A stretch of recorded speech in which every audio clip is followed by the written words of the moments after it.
Ladies and gentlemen, welcome to episode 50. We finally made it. Why are we in suits? Why are we donning poppies? As you all know, today is Remembrance Day, so I feel like it's not really appropriate to open this up with a super exciting, enthusiastic approach. We'll get to that later on. But as always, we take today to honor those who passed, protecting us, creating the freedom that we get to experience and enjoy. So I feel like it's a very important day, and it's very important for us to be grateful, right? Always be thankful for what you have.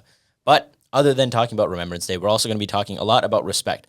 And first and foremost, about what we've learned through 50 episodes and a year of content creation. So I cannot wait to get into that. But before we continue, any opening statements from you, sir? I mean, again, the Remembrance Day, I think it holds a very special place in our hearts. I think that to me, through my life, at first I never understood Remembrance Day very well. Because of course as a kid you don't get it, but once you really reflect on what these people have done, imagine the amount of bravery you have to sign up to go and watch your friends die, or to die yourself. That's a kind of burden that I wouldn't want anyone to have to bear, right? So the amount of bravery exhibited by these people is it's respectable. And that's one of the main reasons that we're talking about respect on this episode. Obviously, Remembrance Day themed.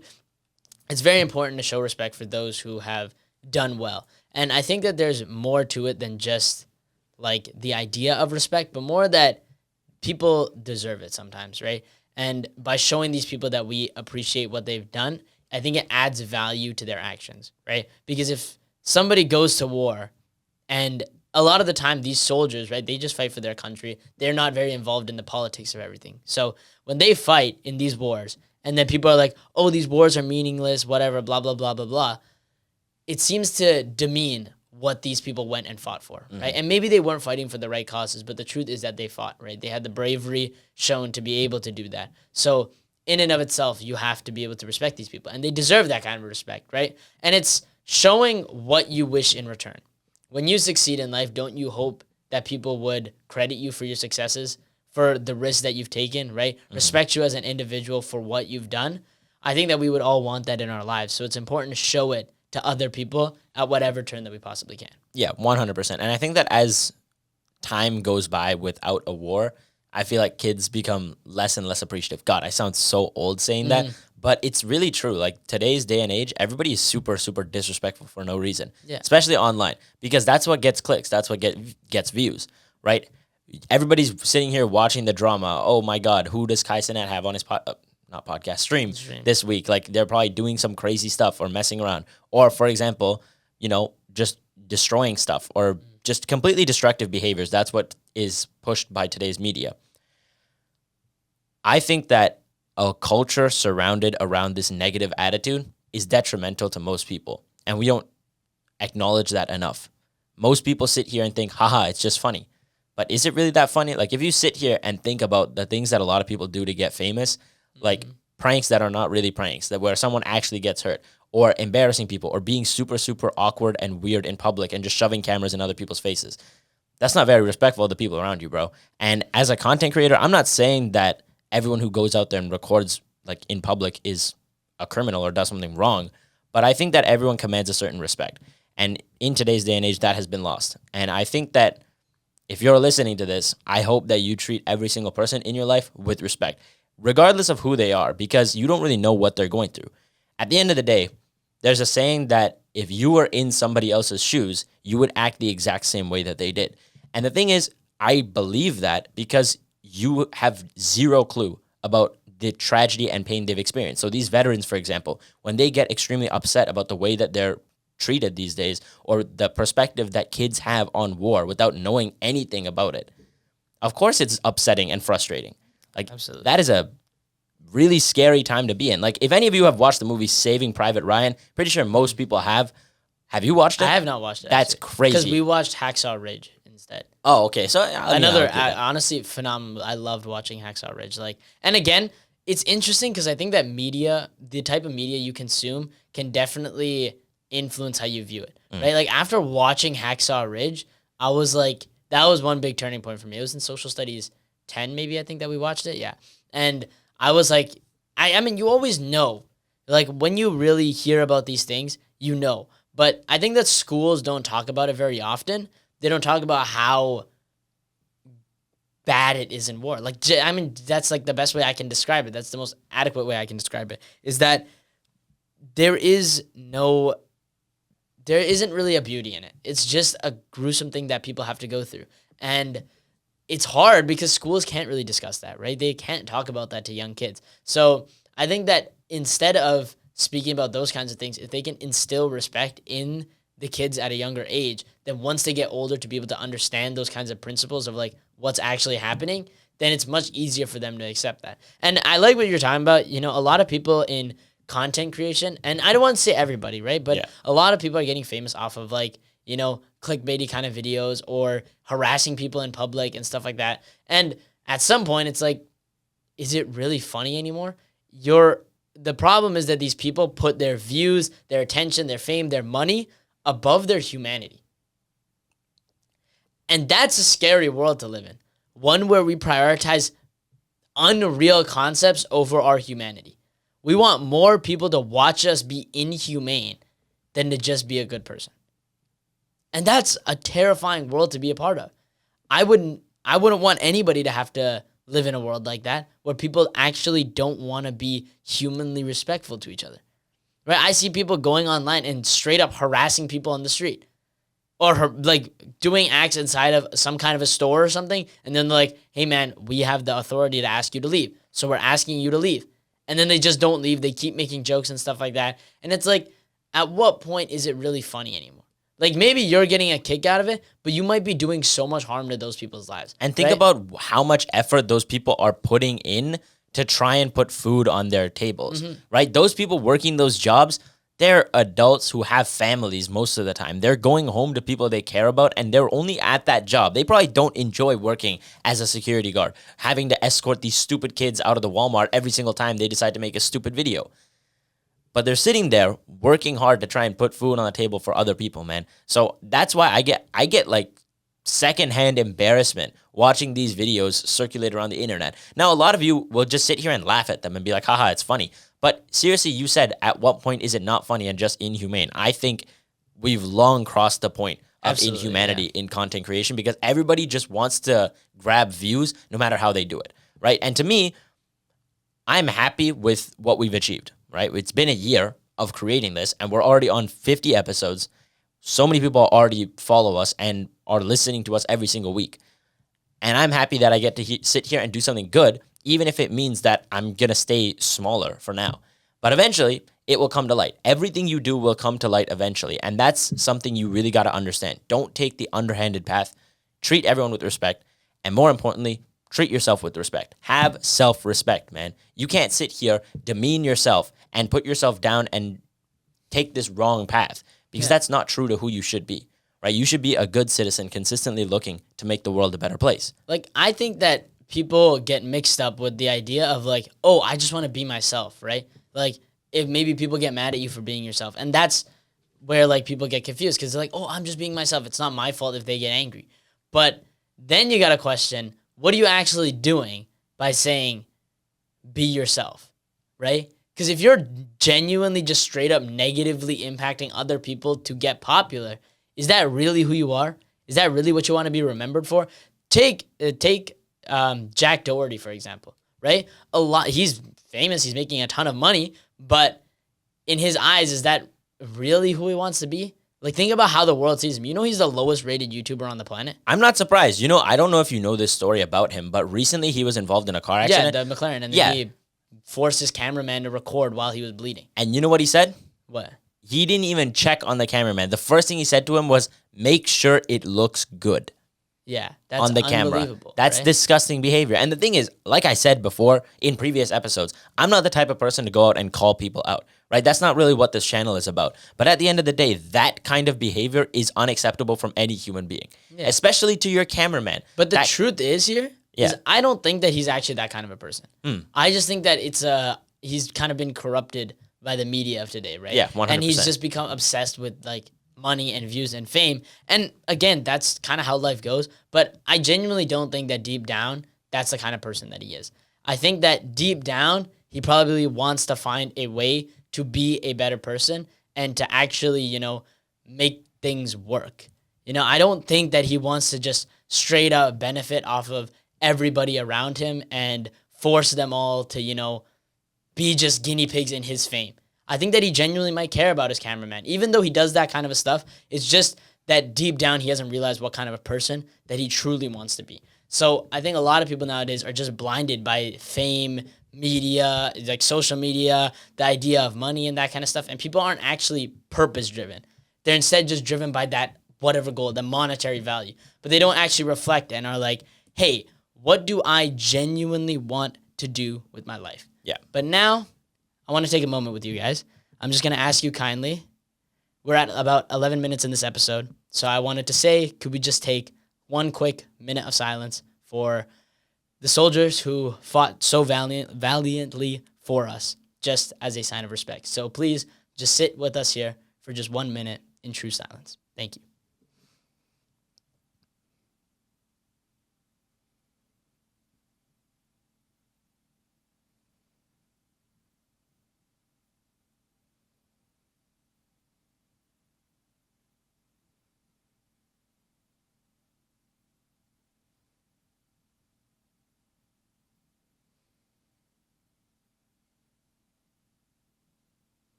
Thank you guys. I really appreciate it. And I'm sure that it may seem like it's nothing, like we're a small channel that's doing, not really affecting a lot of people.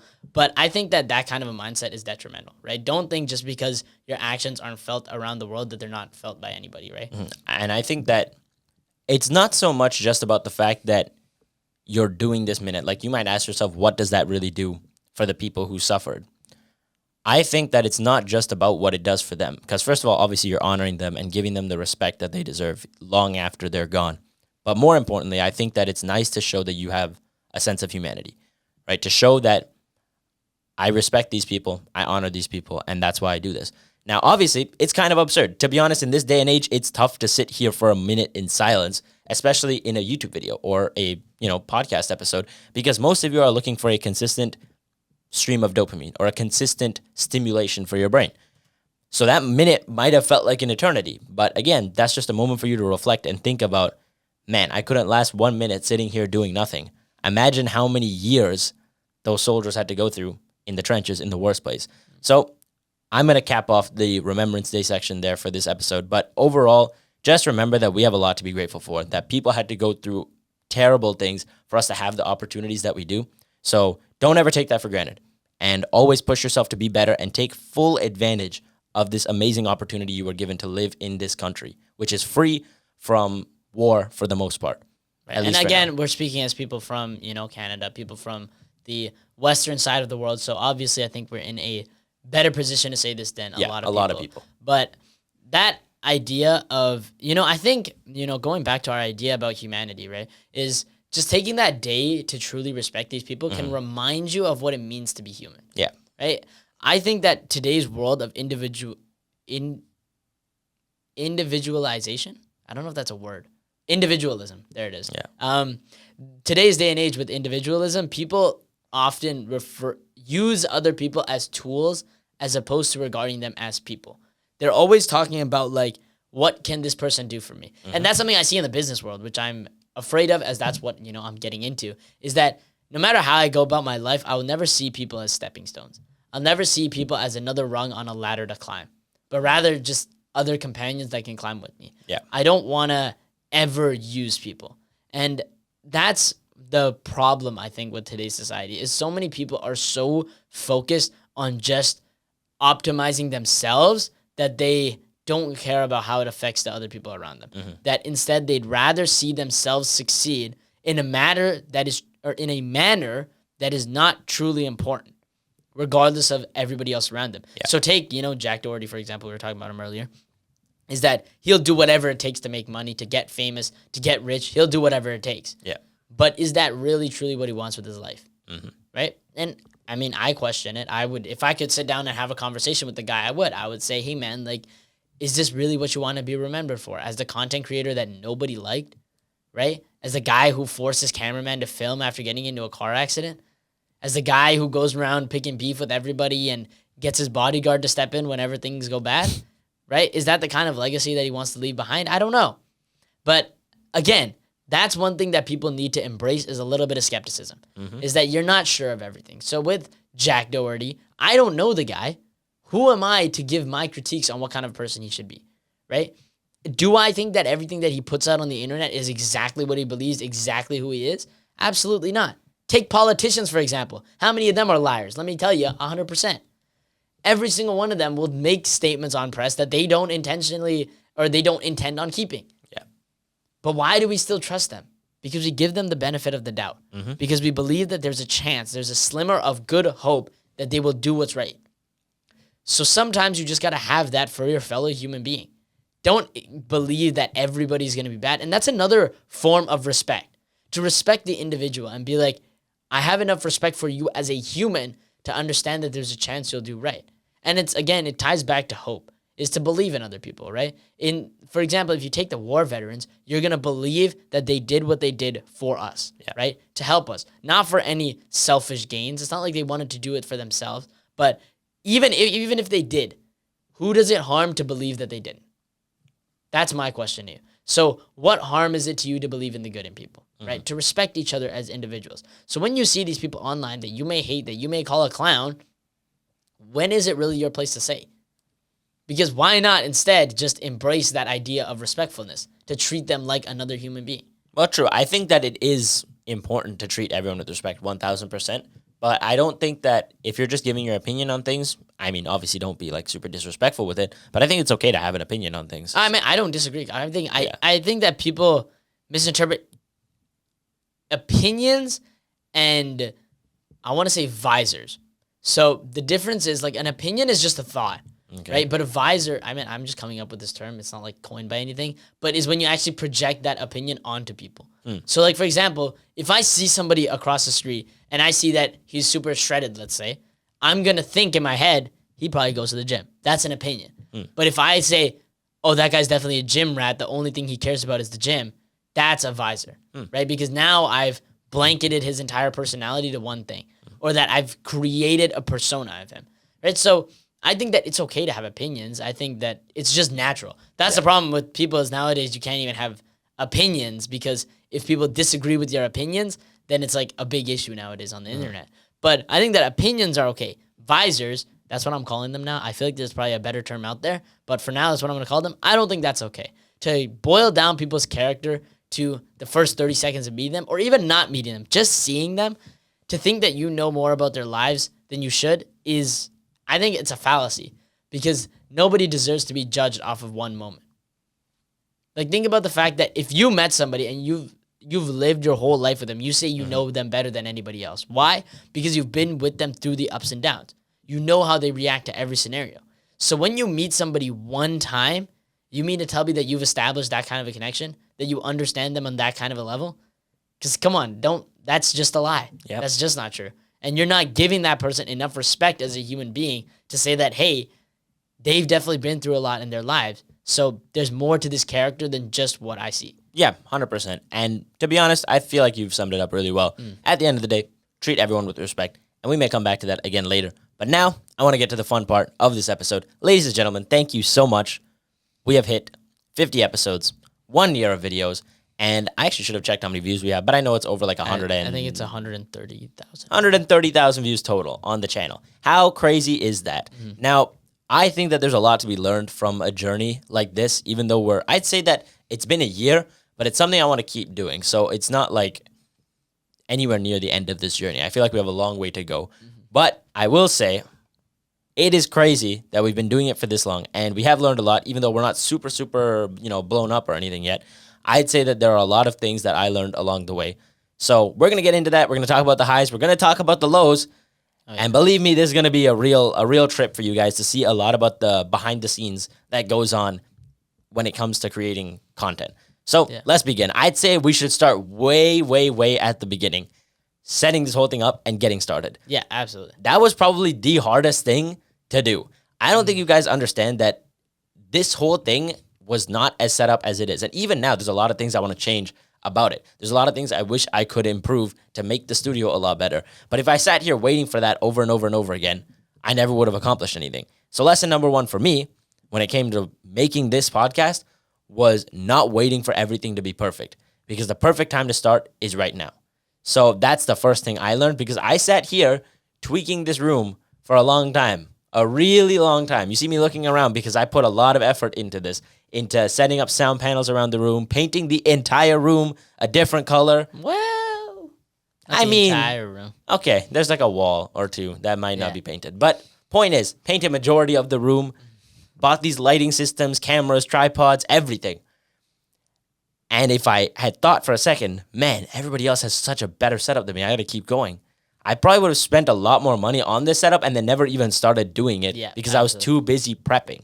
You gotta stop prepping and just start doing, man. That's the thing is, like, for us, like episode 1 that is uploaded, I think we said it a million times, that was not the first episode that we recorded. The episode we recorded on this, or posted on this account, was not the first episode that we recorded. So we actually started long before we uploaded that first video. Yeah. So the thing was that we just stopped waiting and we just did a run. Like, if we had waited until, oh, we need to get the perfect lighting and the perfect walls in this, we never would have deduced what was wrong. Yeah. Because if we kept waiting and waiting and waiting, we would have been like, oh, but they have this, they have this, they have this. Instead of just saying, okay, what's going to work for us, right? You got to try. Like, at some point, you just got to fail. You got to try and you got to fail. So for us, that first episode, I think genuinely our content wasn't bad. Like, I remember talking and I was actually having a good time. And that's the one thing that I love about podcasting, is that it's actually really fun. Yeah. Like, if you just get to hop on here and just talk with your buddy about, you know, these kinds of things you truly believe in, it's a gift, man. I tell all you out there, make sure that you get a buddy you can have a conversation with. Like, that is one of the nicest feelings in life, is being able to just sit down with a friend and just have an hour-long conversation, like, on the spot. It doesn't have to be recorded on a podcast. It's easy for us. It's nice that we get to reflect on whatever we've said in the past. But for you and your friends, just go out there and, you know, have a good time, talk with some people. It's a great experience. But back to the idea of starting, is there's always a starting point, and it's not going to be very high up. Yeah. Like, you look at all these people succeeding and you're like, oh my God, I want to start where they started. I want to be there. And it's like, man, but do you know what their initial setups were like? And that's nice for us now, because I know that one day when we make it big, I get to talk about how, oh, my setup is literally this tiny room in my basement. Yeah. Like, you guys may not know this, but this is a very janky setup. You can talk to any of our guests. who've been Well, on here. okay, all right, relax. Let's not Like, it's a insult this beautiful setup, studio. okay? It's a beautiful. Okay, it's a Don't beautiful, bring down all my hard No, no, no, work. no, it's I not like painted that. this room by myself. No, I'm not saying that, okay? But what, you know what I mean? Like, Hater. It's not a professional studio, Yeah, right? 100%. Like, we built this, okay? I built this Brick by brick. okay? Okay, so it's not like it's not bad. I love the studio. Don't get me wrong, okay? you Don't, better, Okay, you better. I'm sorry. better. I apologize, sir. Okay, take that back. But I love this studio. But it's like, it's not Joe Rogan's studio. It's not gonna be impulsive, okay? It's not gonna be Chris Williamson. Chris Williams, right? It's completely different. It's our own thing. But it's a starting point. And I'm willing to bet you that even, I mean, I don't know actually how Joe Rogan's first episode went, but I'm going to assume What? that You wasn't- don't know? No. I'm like 99% sure some of the first ever podcasts he's uploaded were joint Zoom calls Really? during the pandemic. That's when he started? I think that it's been longer than that, probably. Because Yeah. well, actually, no, maybe, because this guy records a podcast almost every day. Yeah, that's unbelievable. That's insane. I think that 2 podcasts a week is already a lot. I think that people do not give Joe Rogan enough credit. That's Like, insane. It's we actually record unbelievable. twice a week, and it is pretty difficult. Yeah. Like, and okay, also we're brothers, so like being able to talk about things is pretty easy. for us. Easy, yeah. He is talking to guest after guest after guest, Yeah, and that is insane. insane to me. Like, I get that it comes with, and again, we understand that it comes with experience. Yeah. In time, we'll be able to do that as well. 100%. But again, it's respect. Like, oh my God, he is able to do that. And I think that provides us with like a little bit of motivation, Yeah. you know, to be better, that we're able to do that we can move forward, you know. I think it's inspiration. It's genuinely inspiration to see people that are at a further stage. So you need to watch how you're looking at other people. Because when you're starting, if you look at them as super far away, then it's going to be extremely difficult. If you look at them as one big cliff that's ahead of you instead of a million tiny steps, it's going to be very daunting to try and catch up to them. You look like you had an epiphany, so you're going to say something. Stop comparing yourself to the completed version of other people. Start comparing yourself to where they started. You may not see where they started for a lot of these people. So I think it's super unfair for you to sit here and compare yourself to someone who took 7 years to get to where they are. Look at Joe Rogan. If I sit here comparing my podcast to where he is right now, that would be a disservice to me and a disservice to him. I should be comparing myself now to who I was yesterday, more importantly. But if I really want to make a comparison between me and Joe Rogan, it should be where he started. Look at him making joint calls on Zoom to make podcasts. If I compare my setup right now to what Joe Rogan had when he started, I would say I'm actually doing better than him. But if I sit here comparing myself to who he is after years of hard work, years of dedication, years of investing into this project, it's wrong because it's a disservice to him. It's not fair. And more importantly, it makes me feel bad. It makes me sit here and think, I'm not good enough. I'll never be Joe Rogan. Yeah, I won't be Joe Rogan. I'll be me. And more importantly, I'm going to achieve what he achieved, maybe greater than that one day. But for now, I just got to sit here and think, where did he start? Because he started somewhere too. And for you out there, if you're thinking about your physical condition, that's another thing a lot of people struggle with, your physical health. A lot of people need to read on the story of David Goggins. We say it 1,000 times over and over again, and I'll say it 1,000 more, because that is one of the most inspiring stories for change in my entire life, in history, I'll say. Because this guy had nothing going for him. He was super overweight, and yet miraculously became a Navy SEAL and became literally the toughest man on the planet. Okay, genuinely unbelievable work went into that. But if he believed right at the start, I'll never be one of those Navy SEALs. I'm too fat. I'm too poor. I'm too lonely. Whatever excuse he could have come up with in his mind to not do it. If he believed those and said those SEALs are so far away, he never would have done it. But if he just put himself in the starting position of those SEALs, they obviously didn't start being super jacked. They didn't start running hundreds of miles. No, they started at a weak point. They started at the beginning. So I'm going to start at the beginning and keep working. That's just all you got to do, man. Stop comparing yourself to all these people who have made it super far in the game. Just start the game and eventually you'll get there. Exactly. And like for us with this journey, one thing is the idea of not giving up, because our first episodes, we genuinely did not like. Like, I think that we got into the groove pretty quick. Like episodes 1 and 2 were honestly, in my opinion, they were terrible. Like they were not good videos. Like I don't actually think I could go back and watch. I can't. 1. I literally, when I flip back to that episode, I genuinely just cringe. And it's not the kind of cringe you feel when hearing yourself, because now when I speak on the podcast, I don't actually cringe anymore. Yeah. So I think I've actually cured myself. One thing is obviously the mics, like better audio quality makes you not cringe so much of when you speak. But constantly listening to yourself talk, eventually you kind of just get used to it. Yeah. So now I don't actually have that problem where I cringe whenever I hear myself on camera or anything, because I've just gotten used to it. But when I watch those videos back, I'm like, oh my God, I was so terrible. I had no idea what I was doing. But it makes me smile because I'm like, oh my God, I'm so happy of how much better we are. Or when I go back to our first reels and I see that they got like 5 or 6 views, and now we have some that, like, we got a reel that hit like 11,000 views. Yeah. Like, that's crazy to me that we came so far. And the thing is, people don't appreciate how far they've come. Because of social media and these massive goals being put out there, like, oh my God, this person's a millionaire. This person's a billionaire. This person is, has 1 million followers on TikTok. This person has 100 million, whatever. This, that. People don't take the time to appreciate, like, oh my God, what did I actually do? Right? Like, I sit here and I'm like, okay, we have like whatever, 280 subscribers. That ain't 100 million. That ain't 200 million. That ain't 1 million. That ain't even 1,000. We're not even at half of 1,000 subscribers. But yet I'm super happy because I think about the fact that 280 people, that's enough to almost fill up my lecture halls in university. And that's how many people are actually listening to my podcast. Yo, think about talking to that many people in real life. Like, imagine being a university professor and that whole auditorium of people is subscribed to your YouTube channel. Yeah. Isn't that crazy? That's crazy to me. And that's what makes me smile, is that no matter the fact that I'm not as big as Mr. Beast or Joe Rogan, I still smile because guess what? I'm as big as I've ever been. Yeah. That's what's important, is like being able to reflect on your life and be like, hey man, where did I come from? And that's why I like the idea of like video documentation. That's what's really nice about having a YouTube channel or a podcast, is you can actually reflect on your growth. Yeah. I can actually physically go back in time, basically, and rewatch these times where I didn't know so much.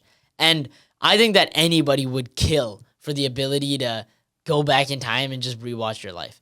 Like, you know, everybody always talks about how, like, I wish that I could get, like, a montage of all my best moments with all my friends, right? So, like, a lot of the time, these people don't understand that the past is a beautiful thing to reflect on. You know, I'm laughing really hard because you're, like, 1,000 yards staring at me very weirdly. I'm sorry. I'm genuinely, your gaze was confusing. I want you to edit and cut to your face, like, at least once during that, like, monologue. You were looking at me in such an interesting way. Bro, I don't know. My brain, like, that's the crazy thing. I think that content creation has brought, like, the full 100% capacity out of my brain. Because no matter what you say, I will find a small subtlety in that sentence to continue on. To carry on with. Like something to expand the conversation. And it's not even intentional. I don't have to try anymore. Yeah. That's the thing. I've gotten so much better at it. And the thing is, I'll say we were always kind of good at public speaking. No bragging intended. But that was always because of Toastmasters. Before Toastmasters, we were horrible. We did not know how to public speak. It was terrifying. But now, I'm going to be honest with you guys, as, you know, a South Asian, I guess, yeah. We throw, like, parties, or at least we used to. And for big birthday parties, for example, like a milestone, like my mother's 50th birthday or my dad's 50th birthday or this guy's birthday, I would do a speech every once in a while to straight up just talk. You've done speeches too, right? But before Toastmasters, that was unheard of. There was no shot I would be standing there doing a speech. And you know what the craziest thing is? We never prepared for any of those. Yeah, we just freestyled them. Not once. And that was maybe like I don't want to say, maybe like 5 minutes max. 5 minutes max, okay? But think about standing in front of 50 to 100 people and giving a speech for 5 minutes. To us, that doesn't sound very impressive at all. Like, it's not hard to come up with stuff on the spot. But every time I do it, I swear to God, half the people in the room say, dude, that was amazing. How did you do that? And I'm sitting here wondering, man, it's really not that hard to get better at this stuff. Yeah. It's just that people don't take the steps to. I think people are just afraid of failure, right? Yeah, 100%. They're just scared that it's going to come with practice. Like, when I tell you the amount of times that I've gone up in front of my Toastmasters club and tried to speak and just done bad. Yeah, nothing came out. It's happened. Like, it happens to everybody. I remember in grade 6, I know this is a long time ago, but grade 6, I was doing the Concours d'Oratoire, which is like a French-speaking competition. This guy won provincials and everything. So I, had a big duty to follow in his footsteps. But I made it to the finalists for my school. And during my speech, I fumbled my cue cards. What? And they got out of order. Really? So when I was speaking at one point, I tried to flip my cue card. I'm like, wait, this is not what I'm trying to say. And I got mixed up, and that's why I lost. Wow. Right? So it was very tragic. I felt really sad about it. But it happens. Like, that's part of the game, is that you're going to fail. Yeah. So you can't, like, sit back and be like, I'm so scared of failing that I'm not going to get any better, right? Like, that's just, I think that's a sad way to go about your life. But it's funny because I'm doing this while talking about this. But what you were talking about, nitpicking like an idea out of a person's sentence, I think that's such a crucial skill that a lot of people need to learn, because as we talk and we're talking about like some kind of a topic, I like to like think about, okay, he's saying all these sentences, and then I'm like, oh, that's a good idea. I have an idea about that. Let me connect Exactly. it, See? right? Yeah. So that's what happens. If you can learn to do that in your day-to-day life, I think it's really effective. Life changing. Let me tell you, I mentioned it. Honestly, I wish I put that book up. I actually haven't put it on the shelf yet. But that book on negotiating called Never Split the Difference by Chris Voss, the FBI negotiator. One of the things he talks about at the end of the book, the most critical point in negotiating is finding something called the black swans of a person's operation. What exactly is a black swan? A black swan is a hidden but rare and important piece of information about a person. Their real motives for doing it. So let me tell you guys a bit of a story. At one point, he was called into, I want to say it was like Papua New Guinea or something like that, some tropical country, or maybe in the Caribbean. And during this specific period in time, kidnappings were at an all-time high. Like, I believe there were at least a range of 1 to 10 kidnappings in a day, consistently. Jesus. Okay? And as this phenomenon took place, what happened was people would kidnap other people's loved ones and then hold them for ransom and ask for money. And over time, he had to continue these negotiations day in, day out. And he tried to figure out, why is it that this is happening? He tried to find the black swan, and eventually he found it. By talking to one of them, he realized the reason why they're asking for money is because they take hostages on Mondays and release them on Fridays. Why would that be? Because they want to get paid before Friday. Why? Because they're trying to party on the weekend. They're just trying to find party funds for the weekend. Once he figured that out, he was like, wait a minute, they just need money to have fun and buy booze. Okay, I'll just pay them enough for that. They're asking me for $50,000 for this person. They don't even need $500 to throw a party. So he would just be like, all right, I know exactly why you're asking me for money, because you want to party. I'll give you $500, get lost. And the best part is he'd stall until Friday, so they'd be very, very forced to take the deal. Because if they don't take the deal on Friday, they miss a weekend of partying, right? So they're like, all right, whatever, I'll take what I can get the money, leave. And now you go from paying $50,000 for your aunt to paying $500, all because you knew one small piece of information. That is a critical thing to know in life, because once you find the real motives behind a lot of people, you know what they want. You know what they're after. And you can also be extremely, extremely good at talking with people. A lot of people are afraid to go up and have a conversation with someone. Let me tell you a story, bro. I walked into my biochemistry class, okay, one day, and I was thinking, man, I don't have a friend in this class yet. I'm going to go talk to some random person. So I walk into my lecture hall. There's about 50 seats open in the area that I'm trying to sit, just in that one area alone. And I see this guy sitting by himself, like over off into the corner. And I walked past every single one of those open seats and sat next to him. The guy, I definitely could tell, felt a bit uncomfortable. He was like, why did this random dude just pass all these empty seats and sit next to me? But then I introduced myself. I was like, hey, my name's Akita. What's up, man? I don't have any friends in this class, but I was just looking to talk to someone today. He's like, oh, what's up? My name's Nicola. And then we got to talking, and bang, now we're pretty good friends. And I found out he's also in my organic chemistry class. So that little connection came from me just going there and talking to him. And I found little things to build off in the conversation. Like, I'll bring up something I'm interested in. If he's not interested in it, cool. We'll bounce to the next topic, see what I can do. If he's interested in sports, boom, there's a topic. So you just need to be able to bounce between conversation topics. It's not really that hard. You just need to practice. And that's the biggest thing. You are not going to be good at this initially. You are going to fail a bunch. But how do you get better? Consistency. Practice. And that's one thing we learned critically through making a podcast. Yeah. It does not come quickly, man. Like, when I tell you, if you go back and watch our videos, I'm willing to bet you there are times where we just stuttered, or we were deadpan, or we didn't have anything to say, or we just straight up yapped about nothing because we couldn't understand that. We didn't have that experience yet. But that's, again, it's experience. It's going to come with time. So if you reflect on our episodes now as opposed to our older episodes, you'd see like, oh my God, these guys have grown so much since, whatever, episode 1, episode 2, episode 5. Like, it's very important for you to understand that that's a part of life, right? The learning, the changing, the growing is very important. And you're not going to be able to get to step number 2 if you never start at step number 1, right? Yeah. So be able to practice those things. And picking out what people are saying is extremely important, I find that in conversation, it's super easy now for me to have conversations with people. Yeah. Because I can be like, oh, this person talked about, like, whatever, biking one time. So now I know that person's kind of interested in this thing. Let me follow up the conversation with that, right? So to a lot of people, they find conversations so daunting because they always feel like they have to bring up something. But the best way, and the way that I found that I hold conversations the best, is when people are talking to me about something I'm interested in, right? So if somebody brings up watches or cars or hockey, right? I'm going to want to talk about that stuff because it's something that I'm used to talking about. So that's one thing that's important to me, is being able to address, okay, what is actually important for me to say? Or what do I like to talk about? And to me, that's, whatever those things I'm interested in. So when I'm talking to somebody else, what would they want to talk about?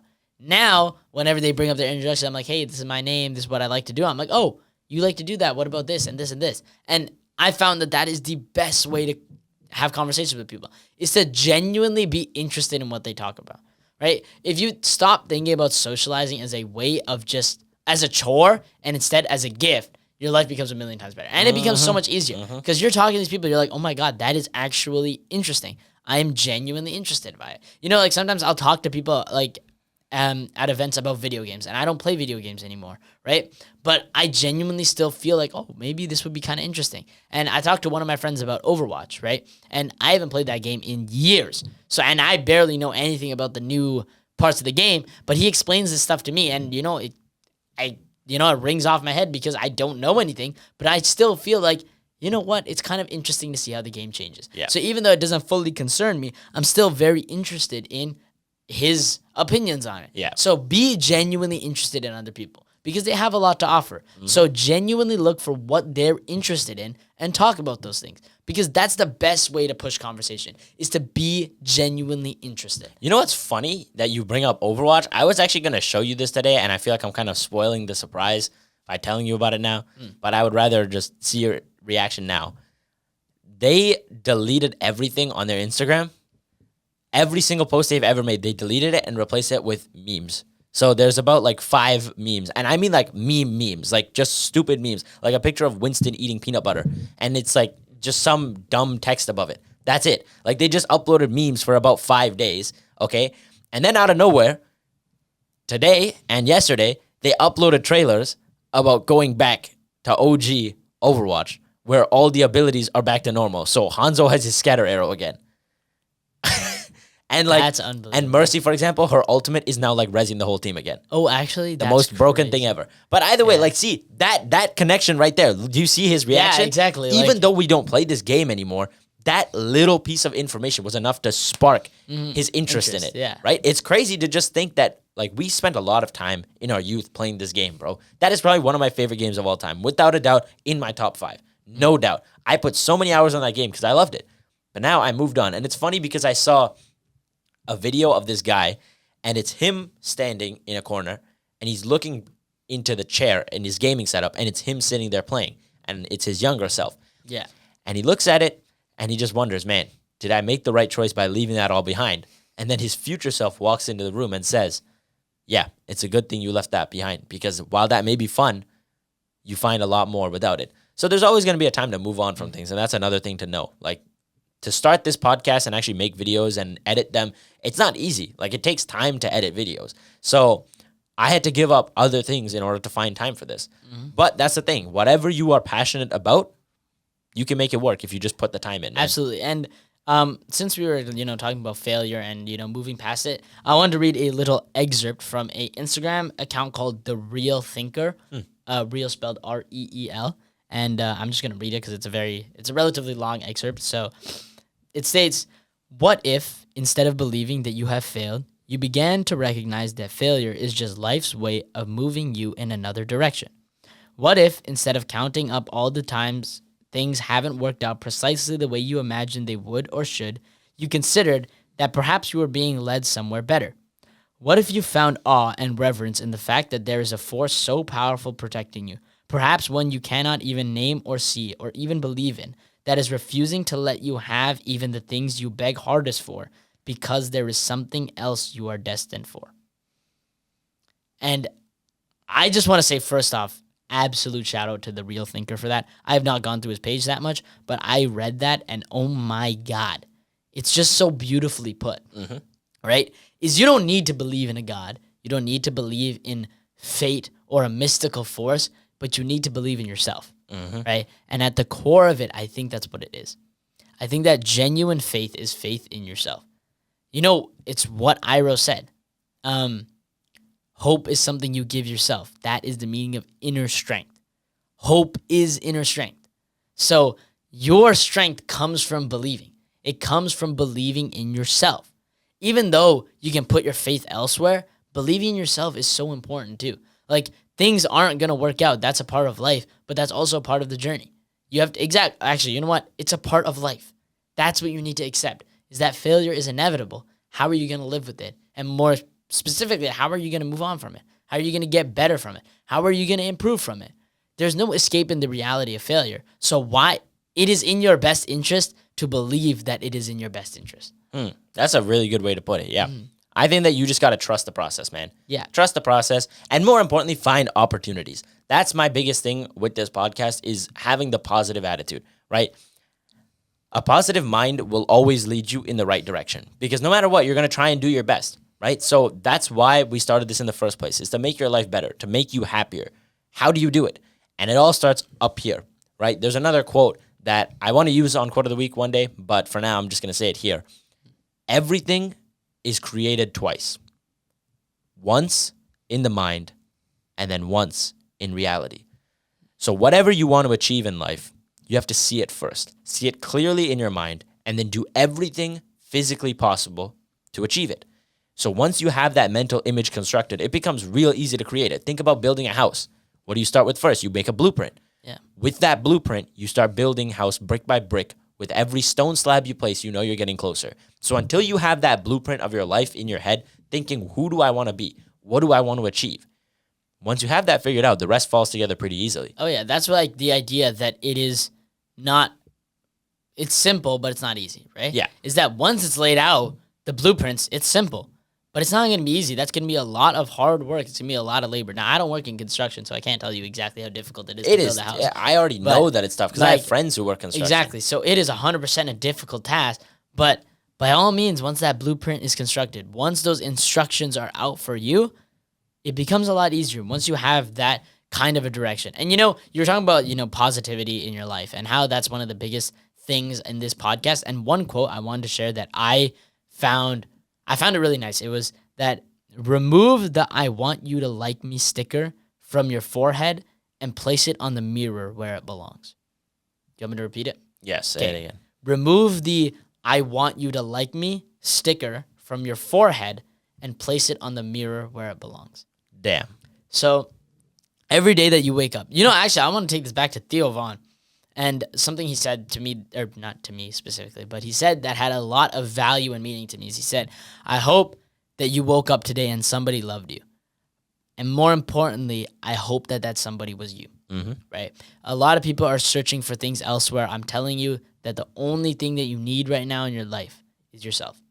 Or that you need to find right now is the love from yourself. Yeah. If you're searching for it elsewhere, it's not worth it, right?